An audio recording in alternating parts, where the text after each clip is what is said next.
ನಮಸ್ಕಾರ ಸ್ನೇಹಿತರೆ, info media ಜಗತ್ತು ಚಾನಲಿನ ಮತ್ತೊಂದು ವಿಡಿಯೋಗೆ ಸ್ವಾಗತ ಸುಸ್ವಾಗತ. ಸ್ನೇಹಿತರೆ, ಇವತ್ತಿನ ಒಂದು ವಿಡಿಯೋದಲ್ಲಿ 2024ರ ಅಕ್ಟೋಬರ್ 3ನೇ ವಾರದಲ್ಲಿ ಬಿಗ್ ಬಾಸ್ ಕನ್ನಡ ಸೀಸನ್ 11 ಆರಂಭವಾಗಲಿದೆ. ಸ್ನೇಹಿತರೆ, ಸದ್ಯ ಆಯೋಜಕರು ಸ್ಪರ್ಧಿಗಳು ಹುಡುಕಾಟದಲ್ಲಿದ್ದಾರೆ ಅಂತಲೇ ಹೇಳ್ಬೋದು. ಈ ರಿಯಾಲಿಟಿ ಶೋನಲ್ಲಿ ವಿವಿಧ ರಂಗದ ವಿವಿಧ ಮನೋಭಾವ ವ್ಯಕ್ತಿತ್ವದ ಸ್ಪರ್ಧಿಗಳನ್ನು ಆಯ್ಕೆ ಮಾಡಲಾಗುತ್ತದೆ. ಸ್ಪರ್ಧಿಗಳು ಆಯ್ಕೆ ಕೂಡ ಸವಾಲಿನ ಕೆಲಸ ಅಂತಲೇ ಹೇಳ್ಬೋದು. ಇಲ್ಲಿ ಬಿಗ್ ಬಾಸ್ ಆಹ್ವಾನವನ್ನು ರಿಜೆಕ್ಟ್ ಮಾಡಿದ್ದಾರೆ, ಅಂದರೆ ನಾವು ಈ ಶೋಗೆ ಬರಲ್ಲ ಅಂದ್ಬಿಟ್ಟು ರಿಜೆಕ್ಟ್ ಮಾಡಿದ್ದಾರೆ ನಟ ನಟಿಯರು ಅಂತಲೇ ಹೇಳ್ಬೋದು. ಯಾರ್ಯಾರು ರಿಜೆಕ್ಟ್ ಮಾಡಿದ್ದಾರೆ ಅನ್ನೋದನ್ನ ಡೀಟೇಲ್ಸ್ ನಿಮಗೆ ಇದೇ ವಿಡಿಯೋದಲ್ಲಿ ತಿಳಿಸ್ಕೊಡ್ತೀನಿ. ವಿಡಿಯೋನೆಲ್ಲೂ ಕೂಡ ಸ್ಕಿಪ್ ಮಾಡಬಾರ್ದು. ಸ್ಕಿಪ್ ಮಾಡಿದ್ರೆ ಏನಾಗುತ್ತೆ, ನಿಮಗೆ ಫುಲ್ ಇನ್ಫಾರ್ಮೇಷನ್ ಅರ್ಥ ಆಗಲ್ಲ. ಸೊ ಹಾಗಾಗಿ ವಿಡಿಯೋನ ಬಿಗಿನಿಂದ ಎಂಡ್ ತನಕ ವಾಚ್ ಮಾಡಿ. ಇಷ್ಟ ಆದರೆ ದಯವಿಟ್ಟು ಲೈಕ್, ಕಮೆಂಟ್, ಶೇರ್ ಮಾಡಿ ಅಂತ ಹೇಳ್ತಾ ತಡ ಮಾಡೋದು ಬೇಡ, ವಿಡಿಯೋನ ಸ್ಟಾರ್ಟ್ ಮಾಡಿಬಿಡೋಣ. ಮೊದಲನೇದಾಗಿ 2019ರಲ್ಲಿ ಕನ್ನಡ ಚಿತ್ರರಂಗದಲ್ಲಿ ತುಪ್ಪದ ಹುಡುಗಿ ಅಂತಲೇ ಕರೆಸಿಕೊಳ್ಳುವ ರಾಗಿಣಿ ಬಿಗ್ ಬಾಸ್ಗೆ ಹೋಗಲಿದ್ದಾರೆ ಎಂಬ ಸುದ್ದಿ ಹರಿದಾಡ್ತಿತ್ತು ಸ್ನೇಹಿತರೆ. ಆದರೆ ಈ ಬಗ್ಗೆ ಮಾತನಾಡಿದ ರಾಗಿಣಿ, ನಾನು ಬಿಗ್ ಬಾಸ್ಗೆ ಹೋಗಲ್ಲ ಅಂತ ಖಡಕ್ ಆಗಿ ಹೇಳಿದ್ದಾರೆ ಅಂತಲೇ ಹೇಳ್ಬೋದು. ಎರಡನೇದಾಗಿ ಅನಿರುದ್ಧ್ ಜಟ್ಕರ್ ಜೊತೆಯಲ್ಲಿ ಸೀರಿಯಲ್ನಿಂದ ಹೊರಬಂದ ಬಳಿಕ ನಟ ಅನಿರುದ್ಧ್ ಜಟ್ಕರ್ ಅವರನ್ನು ಬಿಗ್ ಬಾಸ್ಗೆ ಆಹ್ವಾನಿಸಲಾಗಿತ್ತು. ಆದರೆ ಅವರು ಅದನ್ನು ರಿಜೆಕ್ಟ್ ಮಾಡಿದ್ದಾರೆ ಸ್ನೇಹಿತರೆ. ಸದ್ಯ ಅವರು ಸಿನಿಮಾ ಹಾಗೂ ಸೀರಿಯಲ್ಗಳಲ್ಲಿ ಬ್ಯುಸಿಯಾಗಿದ್ದ ಕಾರಣ ನಾವು ಬಿಗ್ ಬಾಸ್ಗೆ ಹೋಗುವುದಿಲ್ಲ ಅಂದ್ಬಿಟ್ಟು ಈ ಶೋನ ರಿಜೆಕ್ಟ್ ಮಾಡಿದ್ದಾರೆ ಅಂತಲೇ ಹೇಳ್ಬೋದು. ದೀಪಕ್ ಗೌಡ ನಮ್ಮನೆ ಯುವರಾಣಿ ಸೀರಿಯಲ್ ಮೂಲಕ ಅಪಾರ ಜನಪ್ರಿಯತೆ ಗಳಿಸಿದ್ದಾರೆ ಸ್ನೇಹಿತರೆ. ಅನಂತರ ಜಿ ಕನ್ನಡದ ಶ್ರೀಮಸ್ತು ಶುಭಮಸ್ತು ಧಾರಾವಾಹಿ ನಟಿಸಿದ್ದಾರೆ. ಇವರು ಅರ್ಧದಲ್ಲೇ ಸೀರಿಯಲ್ನಿಂದ ಹೊರಬಂದಿದ್ದರು. ಕಳೆದ 1 ವರ್ಷದಿಂದ ಅವರ ತೆರೆ ಮೇಲೆ ಕಾಣಿಸಿಕೊಂಡಿಲ್ಲ ಸ್ನೇಹಿತರೆ.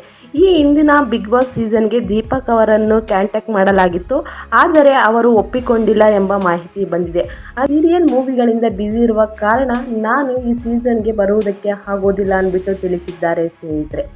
ಇದಾದ ನಂತರ ವಿಜಯ್ ಸೂರ್ಯ ಅಗ್ನಿಸಾಕ್ಷಿ ಸೀರಿಯಲ್ ಮೂಲಕ ಸಿದ್ಧಾರ್ಥ್ ಅಂತಾಲೆ ಖ್ಯಾತಿ ಗಳಿಸಿರುವ ವಿಜಯ್ ಸೂರ್ಯ ಅವರಿಗೆ ಈ ಹಿಂದಿನ ಸೀಸನ್ಗಳಿಗೆ ಆಫರ್ ಬಂದಿದ್ದರು, ಆದರೂ ಕೂಡ ರಿಜೆಕ್ಟ್ ಮಾಡಿದ್ದಾರೆ ಸ್ನೇಹಿತರೆ.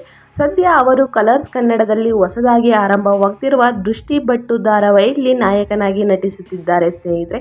ಈ ಕಾರಣದಿಂದ ಈ ಸೀಸನ್ಗೂ ಬರುವುದಕ್ಕೆ ಆಗೋದಿಲ್ಲ ಅಂದ್ಬಿಟ್ಟು ರಿಜೆಕ್ಟ್ ಮಾಡಿದ್ದಾರೆ ಅಂತಲೇ ಹೇಳ್ಬೋದು.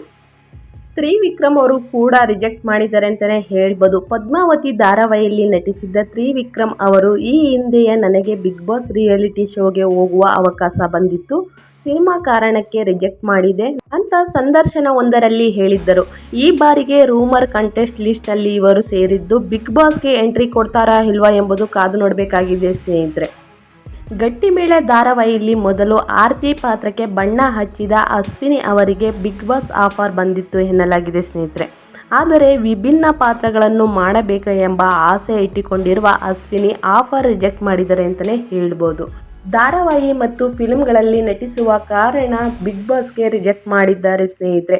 ಮುಂದಿನ ಸೀಸನ್ಗಳಲ್ಲಿ ಬರ್ತಾರೋ ಬರಲ್ವಾ ಅನ್ನೋದನ್ನ ಕಾದು ನೋಡಬೇಕಾಗಿದೆ ಸ್ನೇಹಿತರೆ.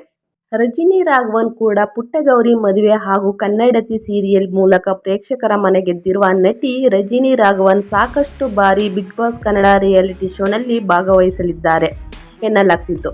ಆದರೆ Rajini Bigg Boss offer reject ಮಾಡಿದ್ದಾರೆ ಎಂಬ ಮಾಹಿತಿ ತಿಳಿದು ಬಂದಿದೆ ಸ್ನೇಹಿತರೆ. ಏನೆಲ್ಲ ನೇಮ್ಗಳನ್ನ ನಾನು ಹೇಳಿದೆ, ಇವರೆಲ್ಲ ಬಿಗ್ ಬಾಸ್ ಆಫರ್ನ ರಿಜೆಕ್ಟ್ ಮಾಡಿದ್ದಾರೆ ಸ್ನೇಹಿತರೆ. ಸೀಸನ್ 11ಕ್ಕೆ ಯಾರೆಲ್ಲ ಬರ್ತಾರೆ ಅನ್ನೋದನ್ನ ಕಾದು ನೋಡಬೇಕಾಗಿದೆ. ಆ ಅಪ್ಡೇಟ್ಸ್ ಬಂದರೂ ಕೂಡ ನಿಮಗೆ ತಿಳಿಸ್ಕೊಡ್ತೀನಿ ಅಂತ ಹೇಳ್ತಾ, ಇವತ್ತಿನ ವಿಡಿಯೋ ಇಷ್ಟ ಆದರೆ ದಯವಿಟ್ಟು ಲೈಕ್, ಕಮೆಂಟ್, ಶೇರ್ ಮಾಡಿ ಅಂತ ಹೇಳ್ತಾ, ಮತ್ತೊಂದು ವಿಡಿಯೋ ಜೊತೆ ಮತ್ತೊಂದು ಹೊಸ ಅಪ್ಡೇಟ್ ತೊಗೊಂಡು ಬರ್ತೀನಿ. Thank you for watching.